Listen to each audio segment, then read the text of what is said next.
However, Soviet policy was to be tested when in August 1936 the Spanish Civil War broke out with an uprising of the fascist Franco as a general against the Spanish Republic, which was in fact a Popular Front government at the time.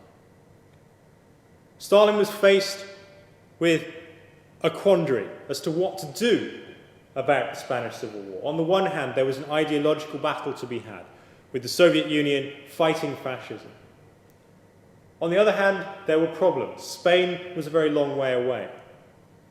Britain and France had pledged non-intervention in the Spanish Civil War. What ultimately was to happen was that a plan was concocted under the name of Operation X, through which the Soviet Union was to send limited secret support to the Spanish Civil War. And much of this was organized through the Comintern, the Communist International. And international brigades, crucially, were run using Comintern advisors. At the same time, though, the threat posed by Germany, and now other powers as well, Japan and ultimately Italy, was stepped up with the Anti-Comintern Pact that was signed in November 1936 between Germany and Japan, and then Italy signing in 1937. But some of the issues in Soviet foreign policy were yet to come. The crisis that developed in September 1938 was perhaps the most significant of all of these, and certainly significant as to the workability of a Soviet policy of collective security. In September 1938, Hitler invaded Czechoslovakia. The ensuing Munich conference involved Britain, France, and Germany, with Italy as a mediator in the form of Mussolini. But crucially, the Soviet Union was excluded, as indeed was Czechoslovakia. This is perhaps strange, given that the Soviet Union had concluded in 1935 a treaty to aid Czechoslovakia. There were clear problems, though, that France seemed unwilling to act, as did Britain. And Britain and France appeased Hitler at Munich in 1938. And indeed, Chamberlain famously came back from the Munich conference with a piece of paper in his hand and gave a speech in which he said that he had ensured peace in our time. But crucially, what happened at Munich was to shake the Soviet faith in collective security to its very foundations. Britain and France had shown that they were keen to appease Hitler rather than to actually oppose him. There were also issues here over what Britain and France were trying to do with Germany. And the Soviet Union started to interpret that, in fact, Britain and France were trying to push Hitler east and into a position where he would go to war with the Soviet Union rather than with them. It also therefore shown that Britain and France were not very trustworthy and were completely unwilling to conclude an alliance. This is not, though, to say that the Soviet Union necessarily gave up. Maxim Litvinov, the foreign commissar, proposed in April 1939 a triple military alliance between Britain, France, and the Soviet Union. Despite this attempt, though, nothing came of this. And ultimately, in May 1939, Litvinov was dismissed and replaced by Vyacheslav Molotov as foreign commissar. And the Soviet Union's collective security policy had been deemed not only to have failed, but was also to be abandoned. Over the ensuing months, Molotov began to signal that the Soviet Union might be open to rapprochement with Germany or some understanding. And in August 1939, the pact between the Soviet Union and Nazi Germany came to fruition and was signed a week before the outbreak of the Second World War by the foreign ministers Vyacheslav Molotov and Joachim von Ribbentrop. The Nazi-Soviet pact, it would seem, though, in 1939 was the last option open. Attempts to secure an agreement with Britain and France, or to secure collective security, had failed. There was nothing really for the Soviet Union to do other than decide to stand alone or come to an agreement with Germany not to attack. The Nazi-Soviet Pact also gave the Soviet Union some clear benefits. While it ensured that the Soviet Union would not be drawn into the war immediately, although it never lasted its 10-year term, it also gave the Soviet Union territorial gains and also more opportunity for the Soviet Union to develop its military capabilities. However, all of this was come to an end. On the night of June the 22nd, 1941, Germany invaded the Soviet Union. This leads us then to the questions as to what were the achievements of Stalin's foreign policy and what perhaps were some of the problems. Why were Britain and France, why was there no ability to conclude an alliance with Britain and France? But also why ultimately did the Soviet Union conclude the Nazi-Soviet Pact with Germany? Well, the achievements of Stalin's foreign policy, on the positive sides of things, Stalin got his 10 years to develop and to arm to fight a war. And the Soviet Union successfully stayed out of the Second World War until it was attacked by Nazi Germany in 1941.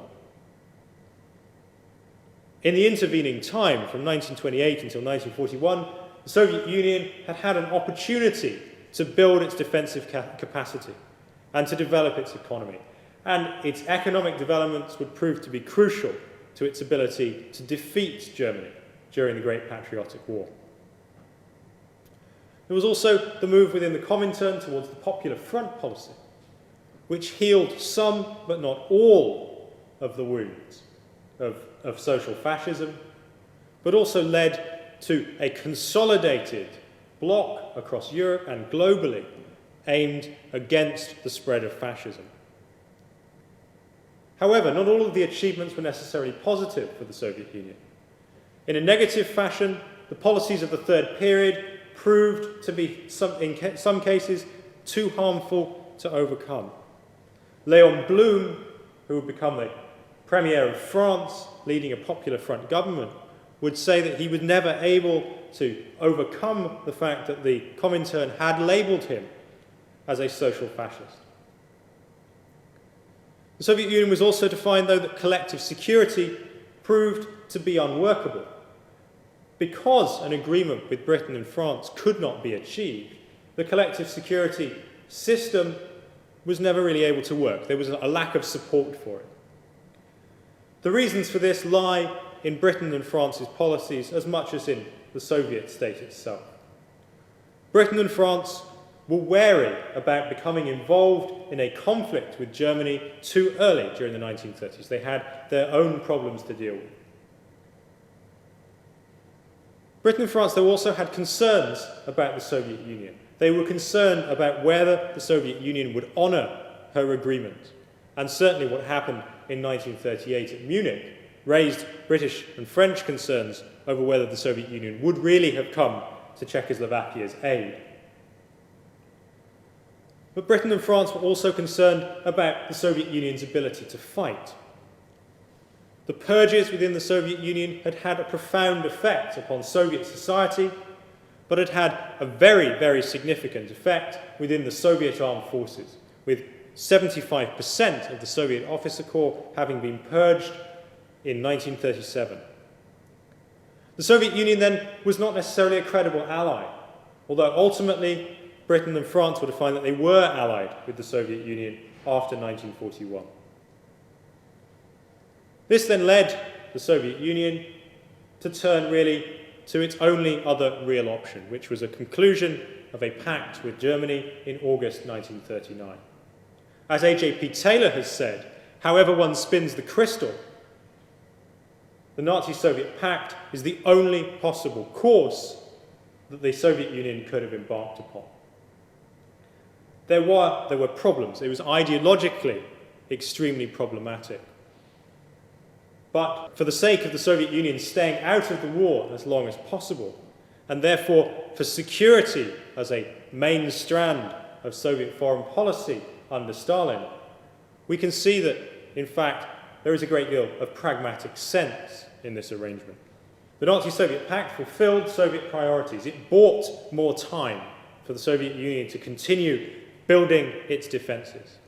It also kept the Soviet Union out of war for almost 2 more years. It also brought other aspects, which perhaps were less significant, but nonetheless important. Territorial gains, to be used as a buffer, but also for economic exploitation.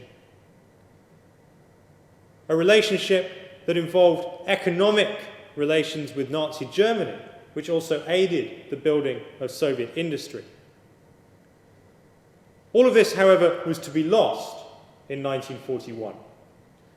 During 1940, the Soviet Union had attempted to gain more under the auspices of the Nazi-Soviet Pact, and particularly had asked for concessions in the Balkans. Germany had proved that it was unwilling to give this.